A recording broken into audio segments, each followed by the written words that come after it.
हिस्सा है औरत, वो औरत है ये मर्द। क्योंकि सब कुछ मटेरियल के एतबार से जिस तरह से अल्लाह ने मर्दों को पैदा किया उसी तरह से औरतों को पैदा किया।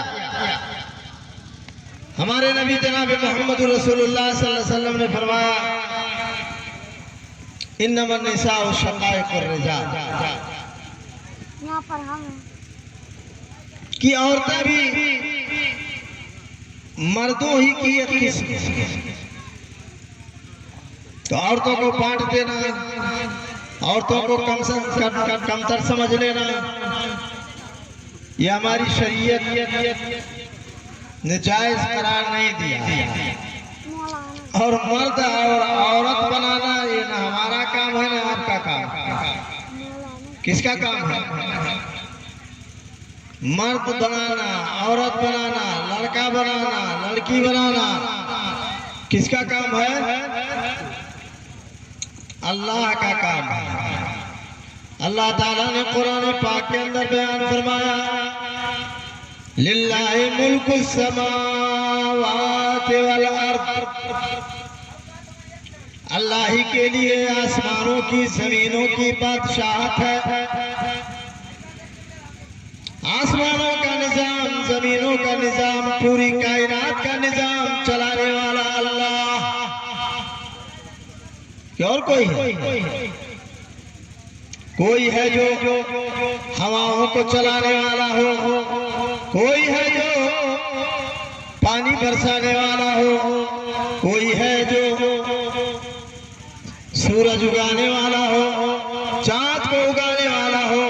पूरी कायनात पर बादशाही सिर्फ और सिर्फ अल्लाह की है। लिल्लाहि मुल्कु समावाति वल अर्द। ये बाबा दाई, गौस, वली, पीर ये रत्ती बराबर कुछ नहीं कर सकते हैं। समझ रहे हैं ना? जो लोग कहते हैं कि दुनिया को गौस चलाते हैं, दुनिया को अब्दाल चलाते हैं, दुनिया को औलिया चलाते हैं, उनकी बातें 100% झूठी हैं। क्योंकि अल्लाह तबारक व तआला ने फरमाया लिल्लाहि मुल्कु समावाति वल अर्द, अल्लाह ही के लिए जमीनों की और आसमानों की बादशाहत है। अल्लाह ही तसर्रुफ करने वाला है, अल्लाह ही लोगों को पैदा करने वाला है। अल्लाह रब्बुल आलमीन लोगों को जिंदगी देने वाला है, वही मारने वाला है, वही रोजी देने वाला है। अल्लाह के अलावा और कोई कुछ भी नहीं कर सकता है। लिल्लाहि मुल्कु समावाति वल अर्द यख्लुकु मा यशा, अल्लाह जो चाहता है पैदा करता है। अल्लाह जो चाहता है पैदा करता है। अल्लाह पर भी कोई एतराज करने वाला हो सकता है? कोई उंगली उठाने वाला हो सकता है? कोई कह सकता है, नक़्द कर सकता है कि अल्लाह ने पैदा किया, क्यों पैदा किया, इस तरह से क्यों किया? नहीं, क्योंकि अल्लाह से बड़ा, अल्लाह रब्बुल आलमीन से बड़ा कोई नहीं है जो अल्लाह पर उंगली उठा सके, अंगुष्ठमाई कर सके। यख्लुकु मा यशा, अल्लाह जो चाहता है पैदा करता है। यहाँ बोले मैं यशाउ इनासा, अल्लाह जिसको चाहता है बेटियां देता है। गौर करो मुसलमानों, बेटियों को तो हम और आप नापसंद करते हैं कि कहां से बिटिया आएगी, कहां से हम जहेज लाएंगे, कहां से इसकी शादी होगी। जब हमारे घरों में बेटियां पैदा हो जाती हैं तो एक हमारे ऊपर सदमा तारी हो जाता है। सदमा इसलिए नहीं तारी होता कि बेटी होगी। अल्लाह, अब इसकी शादी का बंदोबस्त कैसे होगा? ये महान, ये समाज जो लुटेरों का है, जो डाकुओं का है, जो हरीसों का है, जो लालचियों का है, ये लोग जो मुतालबा करेंगे कि मेरी बेटी की शादी उस वक्त कबूल करेंगे जब मैं 20 लाख रुपया दूंगा। इसीलिए तो लोगों के माथे पर शिकन आ जाती है। और कोई वजह नहीं। इंशाअल्लाह अगर मौका मिला तो भी बात आएगी। तो अल्लाह ताला ने फरमाया यहाँ बोले मैं सा, अल्लाह जिसको चाहता बेटियां देता है। वह यहाँ बोले मैं ज़ुकूर, और अल्लाह जिसको चाहता बेटे देता है।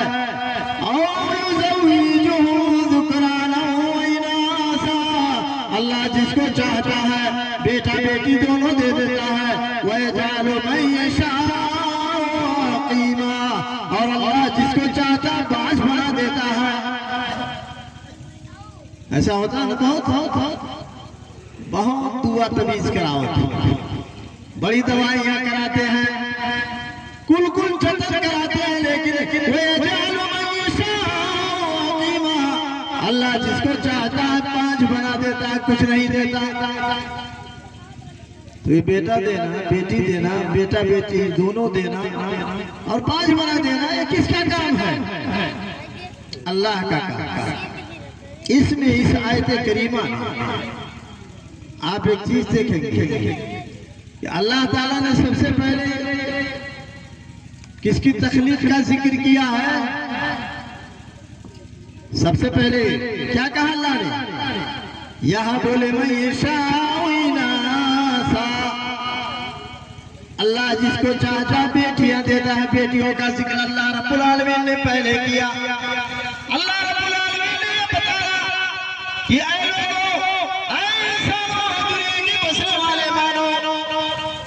तुम लोग बेटियों को ना पसंद करते हो, लेकिन देखो बेटियां मुझे ज्यादा पसंद है, इसलिए बेटियों को अल्लाह रब्बुल आलमीन ने पहले जिक्र किया। बेटियों की पैदाइश का जिक्र अल्लाह ने पहले फरमाया।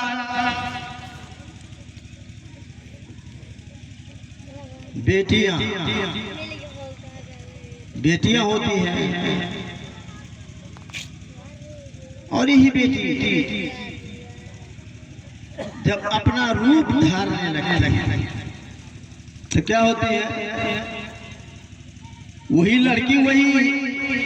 लड़की बाद में चल करके बीवी बन जाती है, बहन बन जाती है, फूफी बन जाती है, खाला बन जाती है और माँ बन जाती है। बड़े सारे रूप हैं औरतों के। मेरी माएँ और बहनें गौर करें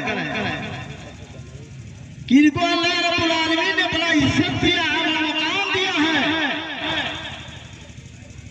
ये दुनिया के शोर हंगामों से मुतासिर न हो।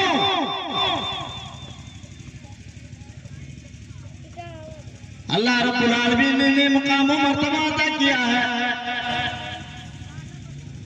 यही लड़की, यही औरत जब माँ के रूप में होती है तो क्या कहना है? माँ को किस कदर मकाम और कितनी इज्जत हमारे अल्लाह ने दिया है, हमारे नबी जनाब मोहम्मद रसूलुल्लाह सल्लल्लाहु अलैहि वसल्लम ने दिया है। अल्लाह ताला ने फरमाया वक़ज़ा रब्बुका अल्ला ताबुदू इल्ला इय्याहु व बिल वालिदैनि इहसाना इम्मा यबलुगन्ना इंदकल किबरा अहदुहुमा औ किलाहुमा फला तकुल लहुमा उफ़्फ़िन व ला तनहरहुमा व कुल लहुमा क़ौलन करीमा वख़्फ़िज़ लहुमा जनाह अज़्ज़ुल्लि मिनर रहमा व क़ुल रब्बि इरहमहुमा कमा रब्बयानी सग़ीरा।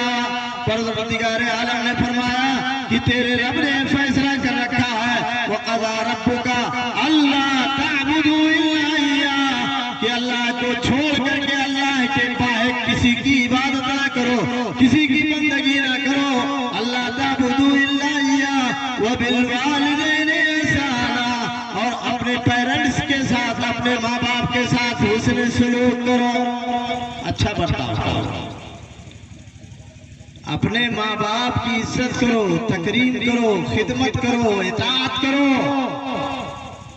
इम्मा यबलुगन्ना इंदकल किबरा अहदुहुमा औ किलाहुमा, तुम्हारी मौजूदगी में उन दोनों में से दोनों या एक अगर बुढ़ापे को पहुंच जाए, पीरी को पहुंच जाए, फला तकुल लहुमा उफ़्फ़, तो माँ बाप को तुम उफ ना कहो, ओह ना कहो।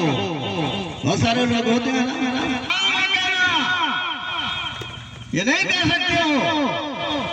अल्लाह ताला ने फरमाया फला तकुल लहुमा उफ, उन्हें उफ ना कहो, यानी नागवारी का कोई लफ्ज ना निकालो।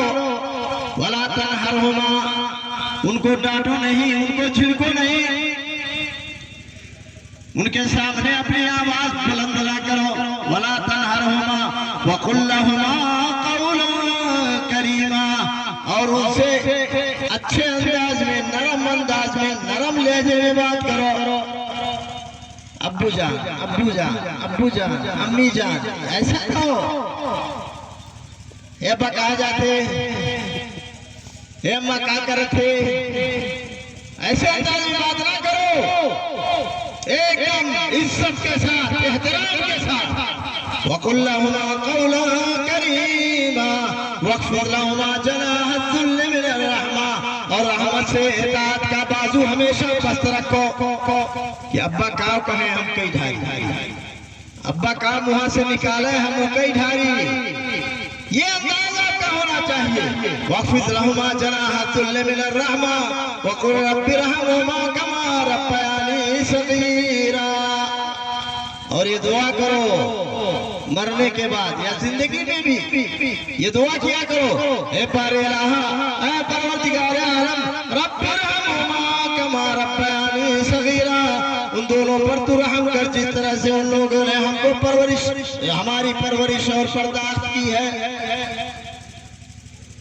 तो यही औरत जब माँ के रूप में होती, कितना इज्जत होता। बड़ी हदीस है, एक साहब ये रसूल आए, अल्लाह के नबी सल्लल्लाहु अलैहि वसल्लम से फरमाया, अल्लाह के नबी सल्लल्लाहु अलैहि वसल्लम आप मेरा नाम लिख लीजिए, मैं आपके साथ जिहाद में शरीक होना चाहता हूँ। जिहाद में, लड़ाई में। अल्लाह के नबी सल्लल्लाहु अलैहि वसल्लम ने फरमाया हय्यतुल उम्मुक, क्या तेरी माँ जिंदा है? कहा हाँ। तो कहा जा अपनी माँ की खिदमत कर। उसने 3 दफा कहा, उस सहाबी ने 3 दफा रिक्वेस्ट किया अल्लाह के नबी सल्लल्लाहु अलैहि वसल्लम। अल्लाह के नबी सल्लल्लाहु अलैहि वसल्लम ने 3 दफा कह दिया हय्यतुल उम्मुक, क्या तुम्हारी माँ जिंदा है? कहा हाँ। फइन्नल जन्नता तहता रिजलैहा, लाजिम पकड़ो जा करके अपने माँ की खिदमत करो, अपने माँ के साथ रहो, क्योंकि जन्नत उसके कदमों के नीचे है। फइन्नल जन्नता तहता कदमैहा, ये हमारे नबी जनाब मोहम्मद रसूलुल्लाह सल्लल्लाहु अलैहि वसल्लम ने फरमाया। और माँ की फजीलत, माँ के एहतराम के बारे में हदीस है, आपने उलमा से सुनी, मैं उनको नहीं, मैं कह रहा हूँ कि अगर औरत माँ के रूप में होती है तो कितना मकाम मर्तबा, और अगर यही औरत, यही बेटी बीवी के रूप में है तो बीवी के रूप में तब भी बड़ी मकाम मर्तबा है, बड़ी इज्जत है। अल्लाह रब्बुल आलमीन ने फरमाया वआशिरुहुन्ना बिल मारूफ, औरतों के साथ गुजरान रहन अच्छे ढंग से करो। और दूसरी जगह अल्लाह ताला ने फरमाया हुन्ना लिबासुल लकुम व अंतुम लिबासुल लहुन्ना, वो तुम्हारा लिबास है, तुम उनके लिबास। लिबास जिस तरह से लिबास सर्दी से, गर्मी से, जरासीम से, तमाम चीजों से बचाता है, महफूज करता है, उसी तरह से मर्द और औरत का मामला है कि मर्द औरत को, औरत मर्द को तमाम चीजों से महफूज रखते हैं। और ये उनकी मर्द औरत की हिफाजत करता है, औरत मर्द की हिफाजत करती है, उसके दुख दर्द में शरीक रहता है, वो उसके दुख दर्द में शरीक रहती है। यही मतलब है हुन्ना लिबासुल लकुम व अंतुम लिबासुल लहुन्ना। और रहमतुल लिल आलमीन जनाब मोहम्मद रसूलुल्लाह सल्लल्लाहु अलैहि वसल्लम ने तो यहाँ तक फरमाया इस्तौसू बिन्निसाई खैरा, औरतों के साथ हमेशा खैर खाई करो। खैर खाई ये नहीं कि कोई गलती कर दिया तो उसको तमाचा रसीद कर दो, उसको मारो पीटो, जानवरों की तरह से उसके साथ सलूक करो। ये हमारे रसूल जनाब मोहम्मद रसूलुल्लाह सल्लल्लाहु अलैहि वसल्लम ने रवा नहीं रखा। आपने फरमाया खैरुकुम खैरुकुम लिअहली व अना खैरुकुम लिअहली, तुम में से सबसे बढ़िया और सबसे बेहतर वो इंसान है जो अपनी बीवी के लिए हो, अपने अहल के लिए हो, अपने बाल बच्चों के लिए बढ़िया हो, वो सबसे बढ़िया है। वाना खैरुकुम लिअहली, और मैं अपनी बीवियों के लिए सबसे बढ़िया हूँ। ये हमारे नबी सल्लल्लाहु अलैहि वसल्लम ने फरमाया। तो अगर बीवी की सूरत में है ये मकाम, कितनी इज्जत दिया है। और अगर यही औरत बेटी की शक्ल में, बेटी है, बेटी जिसको हम लोग नापसंद करते हैं, बेटी ना पैदा हो, यही चाहते हैं ना, बेटी की शक्ल में हो तो ये अपने वालिदैन के लिए जहन्नम से आग बन जाएगी, जहन्नम में नहीं जाने देगी। अल्लाह के नबी जनाब मोहम्मद रसूलुल्लाह सल्लल्लाहु अलैहि वसल्लम की हदीस है, बुखारी मुस्लिम की रिवायत है। अम्मा आयशा सिद्दीक़ा रज़ियल्लाहु ताला अन्हा बयान फरमाती है कि एक औरत आई, भिखारी थी, भीख मांग रही थी। वो आई, उसके साथ उसकी 2 बेटियां थी और कहा कि अम्मा जान कई दिनों से भूखी हूँ, ये मेरी बच्चियां, मेरी बेटियां भी भूखी हैं, आप कुछ अपने घर से ला करके दे दें। किसका घर है मुसलमानों, किसका घर? हमेशा खाकसारी से जो सोता था चटाई पर, हमेशा खाकसारी से जो सोता था चटाई पर, सलाम उस पारसा पर और उसकी पारसाई पर।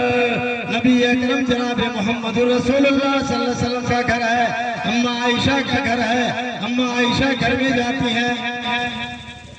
आज तो हमारे घरों में बखार के बखार भरे रहते हैं, डेहरी की डेहरी भरी, चावल भी है, दाल भी है, गेहूं भी है, तमाम चीजों की रेल पेल है। अल्लाह के नबी जनाब मोहम्मद रसूलुल्लाह सल्लल्लाहु अलैहि वसल्लम का घर है। अम्मा आयशा तलाश करती है, तलाशते उनको सिर्फ 3 खजूरें मिलती है, 3 खजूरें, 3 खजूर ला करके उस साइला को दे देती है, उस भिखारी को दे देती है। वो भिखारी 1 खजूर एक बच्ची को देती है और दूसरा खजूर दूसरे बच्ची को दे देती है और तीसरा खजूर फाड़ ही रही थी। बच्चियों ने जल्दी जल्दी खत्म कर दिया, खा लिया उन लोगों ने खजूर को, एक एक खजूर मिला खजूर फाड़ रही थी। बच्चियों ने हाथ फैला दिए, अम्मी जान मुझे दे दीजिए। माँ ने कुछ नहीं खाया और अपनी बेटियों को फाड़ करके आधा आधा दे दिया। शाम का वक्त हुआ, अल्लाह के नबी जनाब मोहम्मद रसूलुल्लाह सल्लल्लाहु अलैहि वसल्लम तशरीफ लाए। आप तशरीफ लाए, अम्मा आयशा सिद्दीक़ा ने पूरी दास्तान बयान की। इस तरह का मामला हुआ, इस तरह एक औरत आई थी तो अल्लाह के नबी सल्लल्लाहु अलैहि वसल्लम ने फरमाया, मन इब्तुलिया, बेटियों के जो वालिद हो, वालिदा हो, और से सुनो, मन इब्तुलिया मिन हाज़िहिल बनाति बिशैइन कुन्ना लहू सितरम मिनन नार। मन इब्तुलिया मिन हाज़िहिल बनाति बिशैइन फ़अहसन इलैहिन्ना कुन्ना लहू मिनन नार, जो इन बेटियों की वजह से किसी आजमाइश में डाला जाए, बेटियों की वजह से मुसीबत में डाल दिया जाए, परेशानी उसको आ जाए, तलाश हो जाए, मोहताज हो जाए, फकीर हो जाए, मकरूज हो जाए, कर्ज कुआं लेकर के अपनी बेटियों की शादी करे, तो अल्लाह के नबी सल्लल्लाहु अलैहि वसल्लम ने फरमाया इन बेटियों की वजह से जो आजमाया गया और उनके साथ एहसान किया, अच्छाई किया, उनकी तालीम और तरबियत में हाथ बढ़ाया, उनको पढ़ाया लिखाया और अच्छी तरबियत से उन्हें माला माल किया,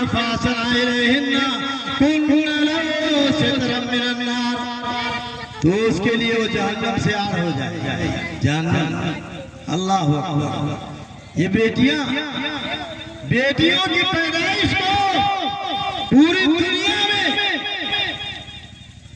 अल्लाह के नबी सल्लल्लाहु अलैहि वसल्लम के बेशत से पहले बुरा समझा जाता था, मनहूस समझते थे लोग ये कहते थे कि ये बेटियां न मैदानी जहाज में काम आने वाली है, न ये कोई घर का सख्त काम कर सकती है, न मर्दों के शाला बशाला काम कर सकती है, न ये कुछ कमा करके लाएंगी, तो इन बेटियों को रखने से क्या फायदा होगा, बेजा तौर पर किसी को अपना दामाद बनाने से क्या फायदा होगा। तो बेटियों को बहुत बड़ा समझते थे और अल्लाह रब्बुल आलमीन ने फरमा दिया कुरान पाक के अंदर, अल्लाह ने फरमाया कि ज़माने जाहिलियत में लोगों की आदत थी वइज़ा बुश्शिरा अहदुहुम बिल उन्सा ज़ल्ला वजहुहु मुस्वद्दन व हुवा कज़ीम यतवारा मिनल कौमि मिन सूइ मा बुश्शिरा बिहि अयुमसिकुहु अला हुनिन अम यदुस्सुहु फित्तराब अला सामा यकुमून। अल्लाह ने फरमाया कि जब इन लोगों को उनके घरों में बच्चियों की पैदाइश की बशारत दी जाती थी, तो उनके चेहरे काले पड़ जाते थे, वो हुआ कज़ीम, और वो गुस्से से लाल पीले हो जाते थे, यतवारा मिनल कौमि मिन सूइ मा बुश्शिरा बिहि, लोगों से वो छुप छुप करके रहते थे, वो समझते थे कि ये बहुत बुरी खुशखबरी, बहुत बुरी खबर हमको सुनाई गई है, यतवारा मिनल कौमि, कि कहीं कोई हमें देख न ले कि ये तो बेटी का बाप जा रहा है, इसके घर में बच्ची पैदा हुई है, लोगों से छुप छुप करके कराता था। और वो सोचता था कि यमसिकु अला हुनिन, क्या हजार रुसवाइयों के बावजूद उसको अपने पास रखे, हम ये तुराब, या उसको जमीन में जिंदा दफना दे, तरगोर कर दे, ये मजबूर सोचने पे मजबूर होता था वो इंसान। तो बेटियों की कोई हैसियत नहीं थी पहले। सोलम दारमी के अंदर इमाम दारमी रहमतुल्लाह अलैह ने किस्सा नकल किया, एक रवायत नकल की है। एक आदमी दरबार रिसालत में आया,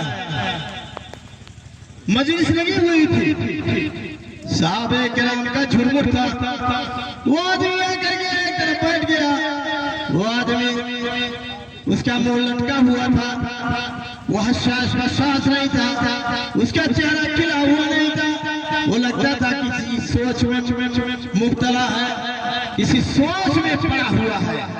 अल्लाह के नबी जनाब मोहम्मद रसूलुल्लाह सल्लल्लाहु अलैहि वसल्लम ने उसको देखा तो चेहरे से भाग गए, कहा अल्लाह के बंदे क्या माजरा है, तुम गम में मुब्तला हो, लगता है कि तुम्हारे दिल पर कोई बोझ है।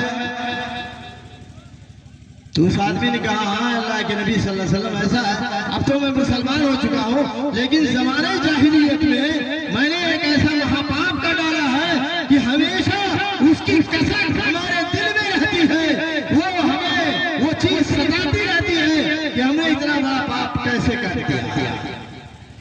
तो अल्लाह के नबी सल्लल्लाहु अलैहि वसल्लम ने फरमाया कि बताओ वो कौन सा पाप, वो कौन सा जुर्म है। कहा अल्लाह के नबी सल्लल्लाहु अलैहि वसल्लम मेरे घर में बच्ची की विलादत हुई थी, एक बच्ची पैदा हुई थी, बच्ची जब बड़ी हो गई तो उसका लगाव मुझसे बहुत ज्यादा बढ़ गया, अब्बू अब्बू करती थी, पीछे पीछे दौड़ती थी, वो बच्ची मुझसे बहुत ज्यादा मोहब्बत करती थी, लेकिन अल्लाह के नबी जनाब मोहम्मद रसूलुल्लाह सल्लल्लाहु अलैहि वसल्लम उस जमाने में जो लोगों की हालत थी, उसी हालत के पेश नजर भी मैं उस बच्ची को नापसंद करता था, मैं उससे लाडो प्यार नहीं करता था। एक दिन उसको नहलाया धुलाया, नहला धुला करके अच्छा कपड़ा पहना करके उसका हाथ पकड़ करके मैं लेकर के चला और अपने कंधे पर फावड़ा रख लिया, खुदा रख लिया। अल्लाह के नबी जनाब मोहम्मद रसूलुल्लाह सल्लल्लाहु अलैहि वसल्लम चलता रहा। एक सहरा में पहुंचा, एक ऐसी जगह पहुंचा जहां कोई आबादी नहीं थी। मैं वहां गड्ढा खोदने लगा। जब गड्ढा खोदने लगा तो मेरी उस लाडली बच्ची ने कहा, अब्बू जान आखिर ये गड्ढा क्यों खोद रहे हैं? अल्लाह के नबी, मैं जब फावड़ा मारता था और मिट्टी मेरे कपड़ों पर उछल करके आती थी, वो मेरी लाडली मेरी प्यारी सी नन्ही बच्ची आकर के मेरे कपड़ों से मिट्टी को झाड़ती थी। अल्लाह के नबी सल्लल्लाहु अलैहि वसल्लम जब मैं गड्ढा पूरा कर चुका, गड्ढा खोद चुका, तो हाथ पकड़ करके उस बच्ची को उसी गड्ढे में डाल दिया और ऊपर से मिट्टी डालने लगा। वो बच्ची, वो नन्ही मुन्नी बच्ची, वो चिल्लाती रही, चीखती रही कि अब्बू जान आखिर ये माजरा क्यों कर रहे हैं? आप हमको जिंदा क्यों भाट रहे हैं, जिंदा क्यों दफन कर रहे हैं? अल्लाह के नबी सल्लल्लाहु अलैहि वसल्लम, मेरा दिल उस वक्त इतना शकी हो गया था, मैं इतना सख्त जान हो गया था कि बच्ची चीखती रही, तड़पती रही, अब्बू अब्बू पुकारती रही। अल्लाह के नबी सल्लल्लाहु अलैहि वसल्लम, मैंने कुछ नहीं सुना, उसको फाट करके मैं चला आया, लेकिन अब मैं मुसलमान हो चुका हूँ। अल्लाह के नबी सल्लल्लाहु अलैहि वसल्म, वही चीज अब हमारे दिल को सता रही है। अल्लाह के नबी सल्लल्लाहु अलैहि वसल्लम उसकी बात सुन रहे थे और आप सारों कतार हो रहे थे, आपके आंसू आपके दाढ़िये मुबारक पर बह रहे थे। साहबे किराम ने उस शख्स से कहा था कि अपने वाकया को बयान करना बंद कर दो, तुमने नबी अकरम जनाबे मोहम्मद रसूलुल्लाह सल्लल्लाहु अलैहि वसल्लम को गमज़दा कर दिया है।